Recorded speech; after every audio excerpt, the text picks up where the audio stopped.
Next up is William Kammer, Chief of the Foia Division, the U.S. Department of Defense, and Vice President of the American Society of Access Professionals. He's been working in the Foia area for 15 years in all forms, including declassification, document review, review of Defense Department policy, and dealing with requests and requesters. Good morning, everyone. And as you can see, we have actually put 2 government employees and 2 of the requester community on the same stage, and nothing violent has happened. Yeah, we don't have food. But there's a table between us. I really appreciate the opportunity to be in this panel and in such a unique environment to gather together the folks that we've gathered today, the requesting community, the press, the government, people who are processing the requests, many of you who are involved with all of those and more. As we move away from discussing the many challenges associated with the Foia and hopefully move towards maybe moving beyond the Foia into what's going on with open government and proactive release, since I spend most of my days explaining the Freedom of Information Act to various Department of Defense officials, maybe I could offer a little thoughts of how we got here in sort of a chronology. In 2006, many of you remember in December of 2005, Executive Order 13392 was signed, and that started to really put the new emphasis on the Freedom of Information Act. We were told as federal agencies we've got to basically do 2 things. We've got to provide better customer service, and we must reduce the backlogs. The emphasis was really on the backlogs at the time. We realized there was a problem. The requesting community definitely realized there was a problem, and we had to address it. What we did within the DoD is we identified the components that did have specific backlog problems, and we developed a plan, which you can actually go on the web and see that we did have a plan. And this was, again, for the executive order at the time. And the plan was start budgeting now. We realized that we're going to have to put resources towards this. It was impossible to reduce the backlog with the existing resources that we had. So we realized there was a problem, and we put in a plan to effect. And fiscal year '09, because it does take that long for the federal budget process to get going, in FY '09 we reversed the trend of the backlog going up. And in fiscal year 10, the Department of Defense reduced our FOIA backlog by 31%. So we did what we set out to do as far as backlog was concerned. In fiscal year 11, has anybody heard of this continuing resolution thing? Okay, well, budgetary considerations are now hitting us in the FOIA arena just as they are everywhere else. And this is going to be an area where budgets are going to be examined. I've already seen some budgets dealing with Freedom of Information Act and release initiatives cut within the DoD, and there will likely be more. In the new administration, before that, in December '07, the Open Government Act codifies much of what 13392 envisioned and further emphasizes the Freedom of Information Act. And the Obama administration comes along in '09. On their first full day, as mentioned, on 21 January, there's 2 memos signed, one on FOIA and one on transparency and open government. So we've already created a little bit of a difference between what's going on in FOIA and what's going on in open government. And those 2 memos, the fact that they're 2 different memos, already establishes the fact that some of what's going on in FOIA is going to be on a different track of what's going on with open government. On the FOIA side of the House, the Attorney General on March 19, 2009, addressed what the Department of Justice was telling us to do to implement the Obama initiatives on FOIA. On the open government side of the House, OMB memo of December 8, 2009 sets forth what we were supposed to be doing on open government. There's a couple things in there about FOIA that we were supposed to do as well. We were to make report data more accessible in an open format, and we were instructed to reduce backlogs by 10%, which we already knew and we had already addressed. Within the DoD, though, we realized that we needed to go beyond that. Within the OSD, Office of Secretary of Defense and Joint Staff Office, beginning in April 10th, what we did was we decided that every non-privacy Freedom of Information Act release that we had made was going to be posted on our website, on our FOIA website. This is something that legally under the FOIA we did not have to do, but as an open government initiative, we realized that it was logical to do exactly that. Since we were making the releases to the public, and we all realized that a release to one is essentially a release to all, this information was now being put up and has been since April of 2010. It has resulted in tens of thousands of documents which would not have been available to the public if the requester who had received them had not made them available to the public. So this is a research tool that we are doing. Admittedly, it is a back-end one and not a front-end one, but it's something that we're doing within the DoD. We are asking the other DoD components to look at doing the same thing. And many of their considerations, as you might well imagine, are budgetary. Can they afford to do that is the questions that we're getting right now. A new initiative that we are processing all of the OSD and Joint Staff requests under the Mandatory Declassification Review Program, which is another vehicle for the public to get records, specifically classified records, released. And the same concept as that under the FOIA, we are going to initiate a program where the OSD records that were released under the MDR program will likewise be made available up on our website for the public to peruse through them and use them as they may. Admittedly, we have some work to do on the search engines for these documents, but our initial thought was, let's get them up there. Let's get them up there and let the public have access to them, and then we'll work on the search engine methods. One other thing that we are going to do is we are going to put the 135s for the Office of Secretary of Defense. Again, these are the DoD policy documents at the highest level, at Office of Secretary of Defense.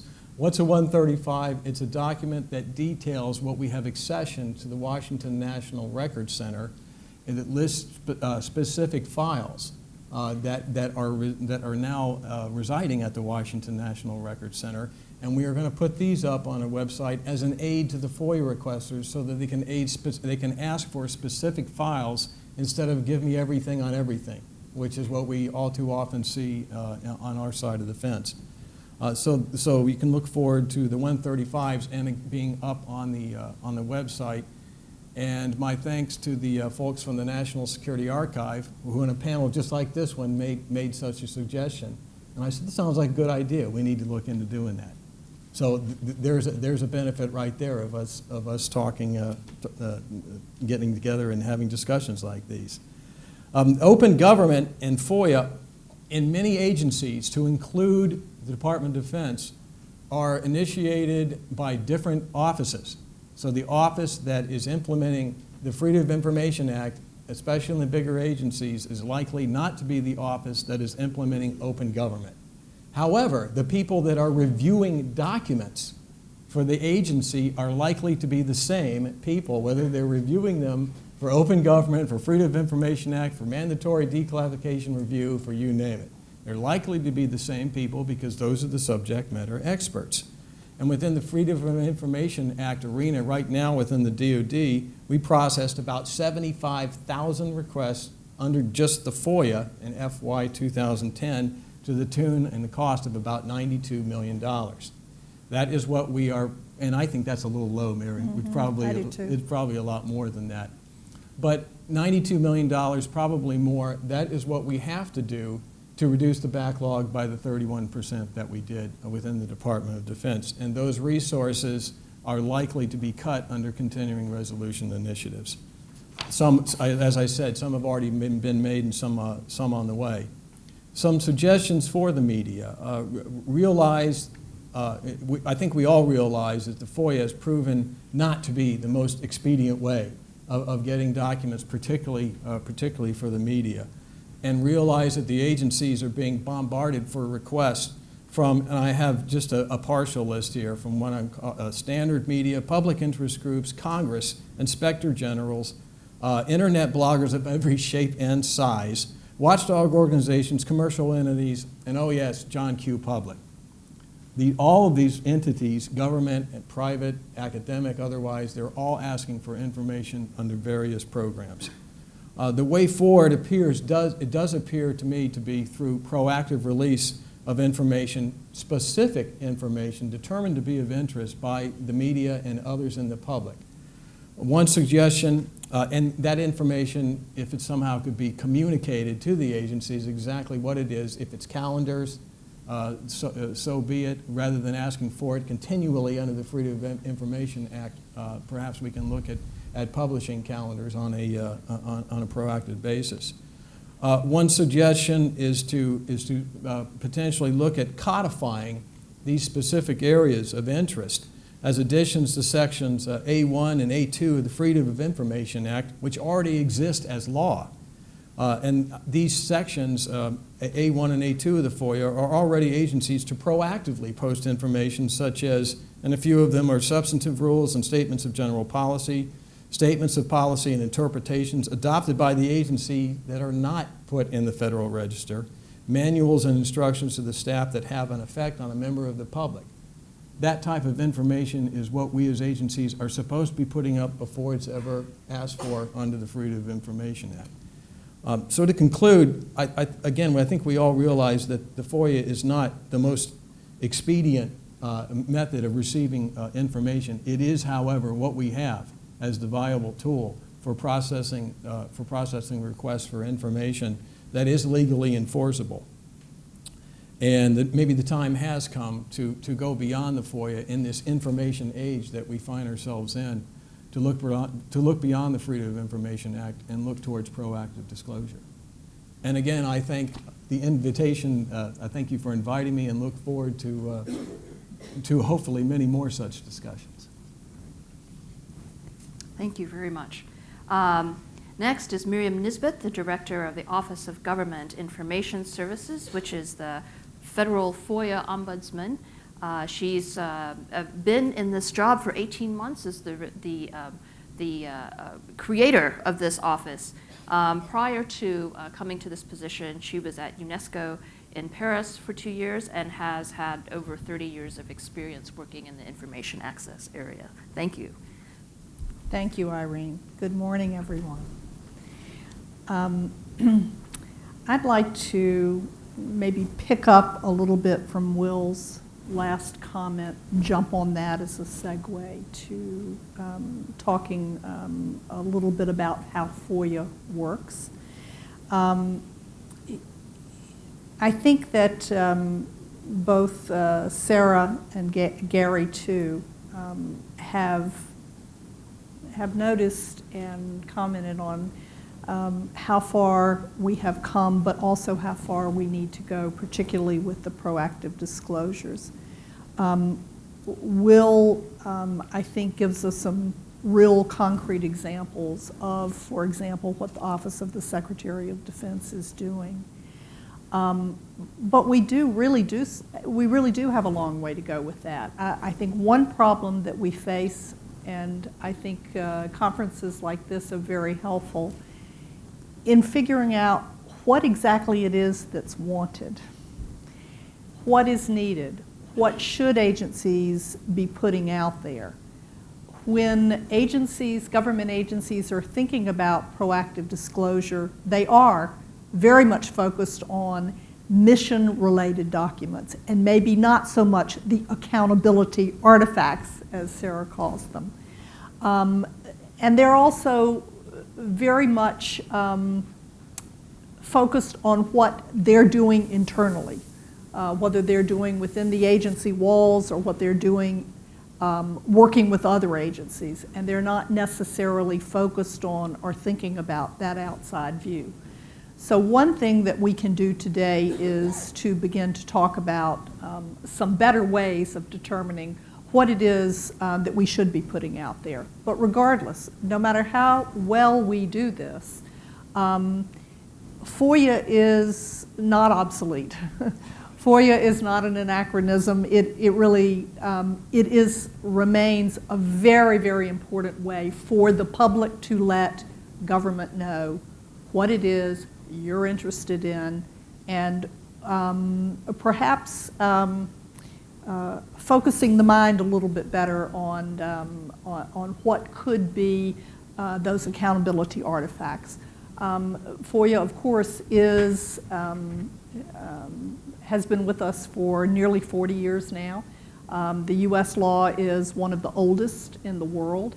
And we're very proud of it, and justifiably so. But even with the law that we have in place, it has to be fine-tuned on a pretty regular basis. And in fact, it seems like about every 10 years, Congress does look at the law, listens to requesters, listens to government agencies, and looks for ways to improve the performance, which is part of what we're talking about today.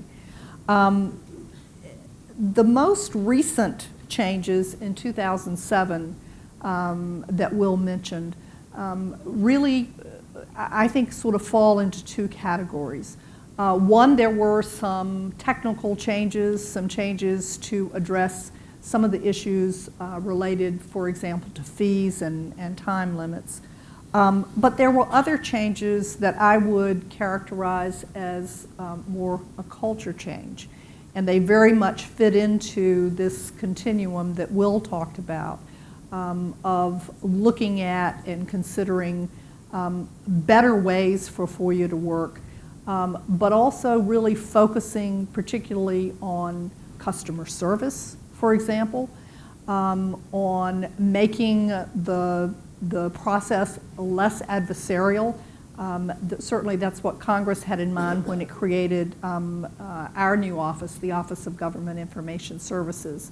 For the first time, the law brings the mediation process, mediation services into the whole process. There is now an alternative within the administrative process to litigation. If a requester is unhappy with what's happening with his or her Foia request, before filing a lawsuit, the person can come to OGIS, the Office of Government Information Services, and get some help, hopefully, with either preventing a dispute or with resolving a dispute without resort to litigation.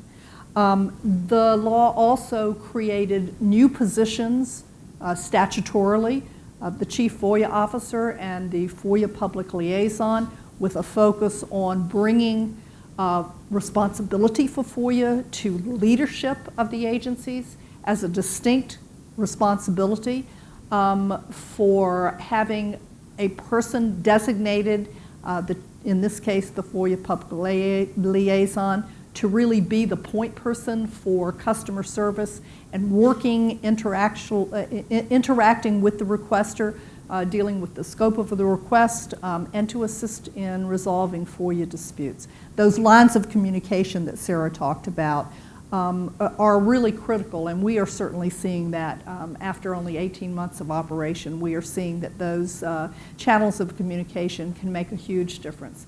And agencies are really, really, in many cases, working so hard to change that culture, so that you're no longer, as a Foia officer, sort of fearful of talking to a requester. Now, I don't know that we're ever going to get away from that exactly. We've heard many agency people who just thrive on having those discussions and really enjoy working with the requesters on the scope of the request and figuring out really what they want.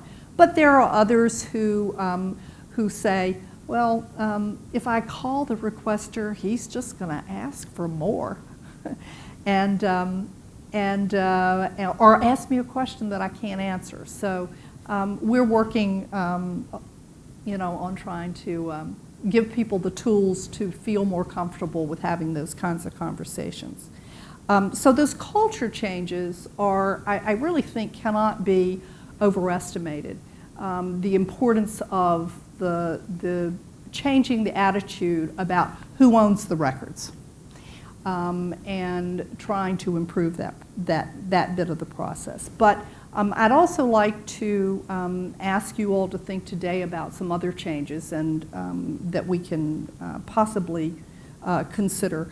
Will talked about subsection A2 of the Foia, which is sort of not talked about very much and is sort of has always been in the background, but perhaps now could be a a place where we could really make, either through implementation of A2 or by changes to A2, make it a much more vibrant part. That is the piece of the FOIA before you ever get to people making a request that says agencies need to put out there and make available to the public for inspection and copying kinds of information, such as policy statements and instructions to staff, and since 1996, records that have been disclosed to a FOIA requester.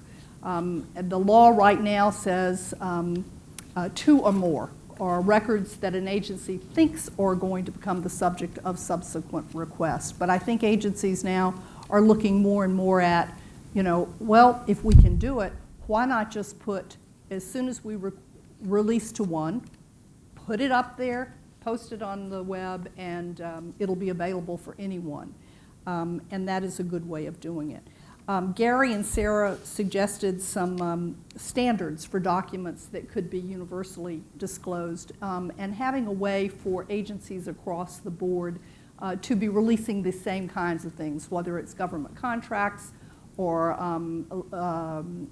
leadership calendars or whatever the case may be, and getting them out there in a way that is at least standard, people would know to be able to look for them. I think we're still looking for ways that we might be able to use technology to improve the process of how people are able to find what's out there. It's a problem even within agencies. Agency officials themselves are not always easily able to find out what's available on their own websites or otherwise available. And technology there is definitely our friend. I know that a lot of people are looking for ways to do that. It's processing the records, it's finding the records, and then of course we get into the whole issue of records management, which I think, again, particularly for my agency, the National Archives and Records Administration, is just a huge challenge. We, of course, are the people who are giving guidance to agencies about how they manage their records, how they collect them and preserve them, how they make them available, how they preserve them for as long as they need to keep them before they come to the National Archives. And when we're talking about the kinds of the amounts of material, the formats of materials these days, the billions of emails, maps, photographs, audiovisual materials, it's really quite daunting. And that ties very much into the whole world of FOIA as well. If you can't manage your records, if you can't find your records, you cannot make them available to anyone, including within the agency, as well as the public, or to Congress, or to the Inspector General, or to litigants. The whole litigation piece of e-discovery ties very much into the FOIA world.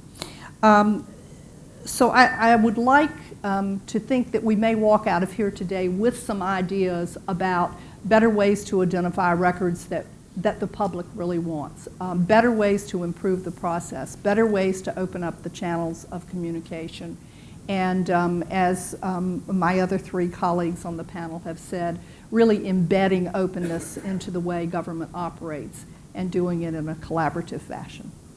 Thank you. Thank you very much.